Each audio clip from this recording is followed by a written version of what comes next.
And we are live. We are live. Yay! Yay!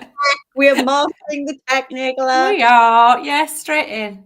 Oh, welcome everyone. Welcome. We thought we'd have some Friday. We thought we'd come and spice up your Friday. Me and Nicola did. So here we go.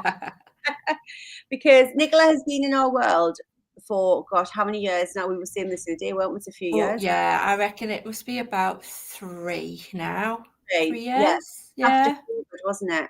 It was after COVID, yeah, after my illness. So I had breast cancer, and I stepped into your world to help me get back to me and get back to work as it was then. Yeah, to heal. It was really healing, wasn't it? It was always about the healing journey. Yeah, and it was. Like that path of finding your way. It's funny because like so many people have said to me this last week, whether they've jumped into Limitless or Mind Coding or the Real You, it's like we came to find my way back to me, to find me again. Like very much so. Illness or divorce, or because we had this conversation yesterday, didn't we? Before we did, yeah. And it always gives me chills because just as women, I think we just spend so much of our life caretaking other people. And then for you, obviously getting breast cancer was like a take stock moment.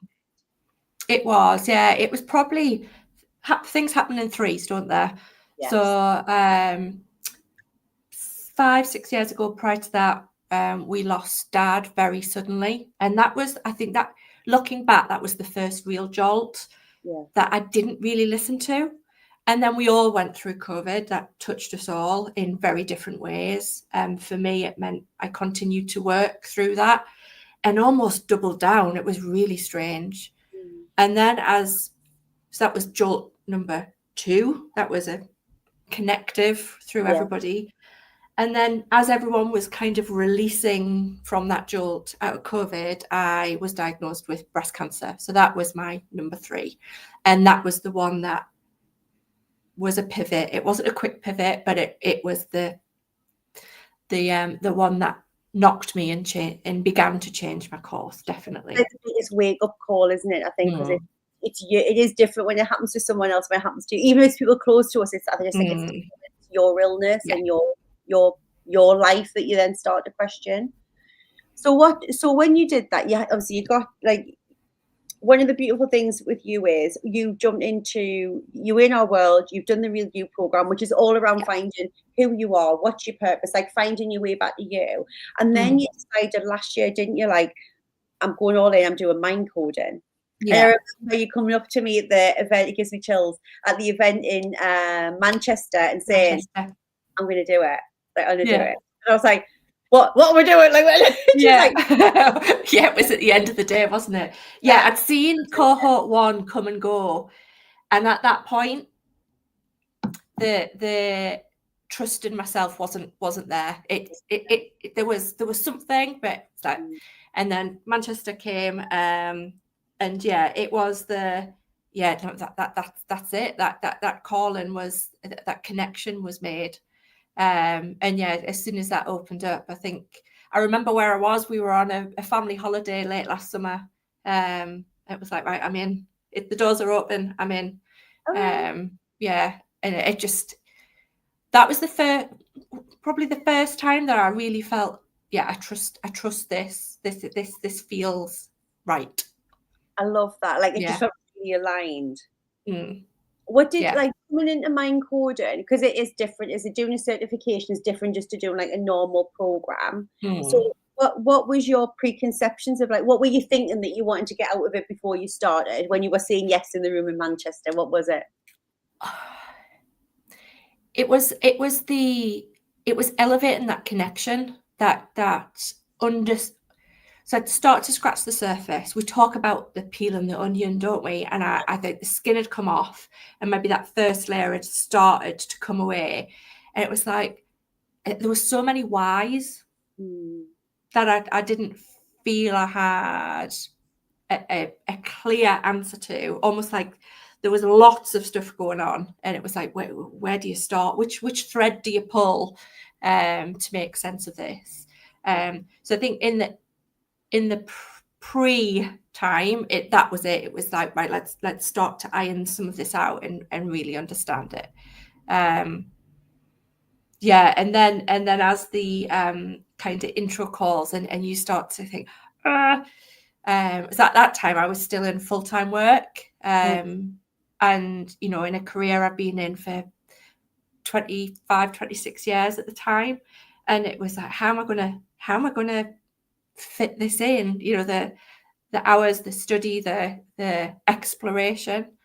Yeah, so that was the very beginning. That's what I was looking for, and they were the kind of Yeah, I guess you did that, and that's what, because we say this all the time. Like, some people are still in full-time jobs and don't want to leave. Like, because at that point, were you thinking I might want to leave my job, or were you thinking like just literally connection? I'll see where it goes.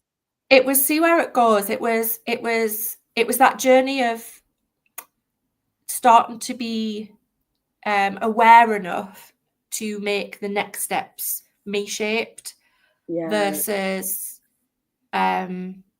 doing what I thought other people expected me to do, or what the natural thing to do was, versus actually sitting with, is this a me decision? Oh my God, I love that. At that time, I can't say sat here now that there was a clear decision made. There was certainly a whisper, because that was part of the other. Always had I'm going to do it in Manchester. It was, but yeah, that at that time there was that I'm going to do it, but then all of that came up around why I shouldn't, versus the informed, inspired next step of, well, why not? Yeah. Chills. But I'm really interested in it, because I think some people will come into a certification like Mindcode and say, no, I know I'm going to do this and then I'll leave my job, or I'm going to do this and I'm in my business and this will be the key. But I think actually what's really beautiful is when you come in and say, I'm going to be in the space, I'm going to take and then I'm going to see what comes up next, rather than having all these, and I'm going to do this and then that has to happen, and I'm going to do this and then that has to happen. And you've let it unfold, haven't you? And you just threw yourself into the process of, what am I going to learn about me? Yeah. I love something you just said there. Like, just to play it back to you, was like steps shaped like me. Because up until now, it's been like what I thought I should do, or what people thought I should do, and I want the next steps to be me shaped. That's so beautiful. Because we just keep, this is the right thing to do, or it says who? It says who? Yeah. And it's all been, you know, there's a reason I got to where I got to, you know, that you don't have such a long career that, you know, 9 days out of 10 I enjoyed every minute of, and it was those, like, say, all happens in threes, those jolts that just kind of, and coming to 50, so I was 50 last year, so that there was that I'm not putting that in the jolt bracket. That was a milestone that I embraced. But it does just change your perspective, along with everything else that I'd personally been through. Well, we both changed. It was a good year for turning 50s. All the good 50s turned fast. But it's a milestone, isn't it? It's one of those. It's a milestone where you're like, right, am I on track or am I off track? So you did Mindcode, and just tell people, like, because again, I think there are lots of certifications and stuff. From your perspective, what's the experience of being in the Mindcode certification? And then I want you to share, like, what revelations came out of it for you and what changes you've made, you know? Because you haven't just sat with it. You didn't just come and do a pretty certification, get the thing, frame it, and then, like, go back your day. Like, life is very different now. Yeah, life is very different now. And that change happens from week one. The learning through that first lesson, and then the follow-up activity in the workbooks, and then setting up the code and circle, you know, that creating that connection with your circle of, you know, there was 3 of us in total, you know, being in control of how you experience the experience. And that's one of the huge takeaways from the whole certification, is that choice that we're in every moment. So that really starts from week one. And that concern I had around the time, well, I fitted in working full time, how you know, the 6-8 hours to really, I suppose one of the life lessons in corporate is, and I can, you know, echoes of me saying it to others in the leadership position I was in, and I had the privilege of leading people for a large part of my career, is you get out what you put in. And that holds true for Mindcode. And you know that there is it's layers upon layers. It's not layers yourself. It's, you know, the ability to be able to go back and listen again, and you know, that listen again, then reflect on it, then talk about it with individuals going through the same but different experience, because everyone's bringing there's a different reason that every individual's there. And that's something special, to be in such a close group, that circle, with individuals who, in essence, until that first session, are strangers, and then after the 3 months, you know, you've been privileged enough to step through that experience with them, and that, from a vulnerability, which is something that just was not in my vocabulary for a lion's share of my adult life, you know, that cracking open was, that's an amazing experience, to go through together. Cracking open. I just keep getting chills when you're speaking, because it is like a cracking open. Because the Code and Circles, for anyone who hasn't seen us speaking about this before, like this is why it's a live program. We're not just like giving you the training and then you like pass a test at the end. It's like every week you're working with a small group within the certification, and you practice embodiment of the skills, so that you're layering and layering and layering, so you feel so confident by the end, don't you, using the tools, because you've been practicing them all the way through. Yourself and with your kind of safe code and circle within your cohort, rather than like in the big group, because I've seen some certifications like that as well, and that's fine, everything gets to work, but you're like being taught in a big group, and some people are practicing, and then you go off, and then it's like your path. Whereas for us, having those little tight-knit communities within the community is a really important part of your journey, isn't it? Because absolutely. And then coming into the expansion calls that again allow you to really embed that pass through of that module, that connection, and that one of the big things for me was, it's not just me, you know, that there's others, if not everybody, has this stuff going on. And like I said, from module 1, the way that you practice it's inevitable that it changes you from that week 1. It's not just what you practice in the circle or in the expansion or while you're sat with the workbook. It just starts to be who you are, and you can't, once you know it, you can't help but change. You can't unlearn it. Exactly. Like ignorance is definitely a choice after that, isn't it? Because you're like, I've changed consciousness and awareness. It's so many more levels by the end of it. You're like, you don't recognize yourself at the beginning. That's what we witnessed you all going through in the first 2 cohorts. It's like, you're so different by the end of it. And we see the layers and the old paradigms and the old masks and the old beliefs and the old identities, just like all being left like dead bodies by the wayside, for you to emerge with this new level of awareness of who you are. And that, again, that's a beautiful thing, though, like you were saying. So many of us, people say, I haven't got the time or I haven't got the money, right? And it's like, both of those things were realistically our choices, and people might not agree with me on that one, and that's okay.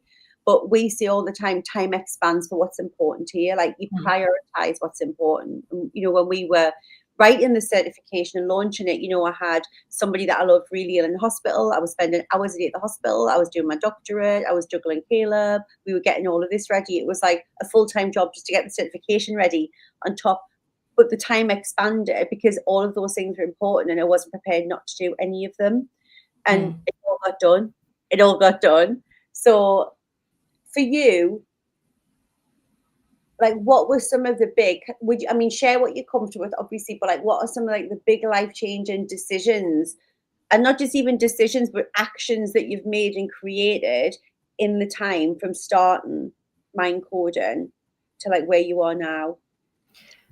Yeah, I think the key kind of takeaways are the power pause, that choice that we all have in every moment to choose how we experience the experience, and create what we next step into. That I think that has to be top of the list for me. That really, and the consideration of my perspective on whatever that moment has versus the interaction I'm having with whoever it is, and what their view of that same moment is. And that's been huge. And the other big one is there's probably two. There's the judgment mirror, and actually being able to sit with judgment. And I won't try and give those three perspectives on judgment: the how I see myself, how I think others see myself, and then the third one I always get tongue-tied on, and I'm sure you'll be able to, how I think others see me, see myself. Something, that one's a big one. And the other one is the expectation gap. That's been a really powerful one. So I've lived all of my professional adult life as a perfectionist, that white knuckle grip on everything being delivered as I expect others expect me to deliver it. Not actually how they expect me to deliver it, but how I think they expect me to deliver it. And that's been massive. And they're all every day, you know, that they're not only work tools, they're not only life tools, they are human tools to, it's such a shift. And like I said before, once you know them, it's hard not to use them. I know. And sometimes that's why I do say, my nan was right, sometimes ignorance is bliss, because it must be nice not to know sometimes. You know, you can't unlearn it, you can't unknow it. So you are then so much more responsible for the energy that you're putting in the world, the impact that you're having on the world, the judgment that you're putting into the world. Like after it, you can't unknow it, and you can't unsee it when people are coming to you with it as well. Like it makes you much cleaner about who you have around you, what you have around with, your energies you have around, isn't it? It's like you're very just like aware of, oh, when I'm with you, that makes me a little bit funky. Or when I'm in this place, I don't feel like quite as myself as I do when I'm in that place. So it's just different, isn't it? It's like wearing it's like putting different glasses on. If you want to take them off, you can, but it's kind of hard to take them off altogether. Really hard. And and then there's so many layers within those, you know, and that's the this amazingness of being able to go back to the materials as you practice them, and as they become part of who you are. You know, something might come up and you think, oh, not sure what that one is. I kind of, and you can go back and you can step back through it, and it's just the ripples are continuous. And what that meant for me is, as I graduating in, was it March? Was it March this year? It seems quite a long time ago. So in March this year, that and allowing that to settle and live life in that state. I made the decision and mutually agreed a redundancy. So I left my corporate role, and you know, that the opportunities that were there were amazing opportunities. That trust in listening to me, you know, it wasn't the right next step for me. That feeling wasn't there, and left with very mixed emotions, heavy heart, 27 years, and a lot of amazing relationships that I, you know, will cover and continue with, and accept, you know, just that clarity of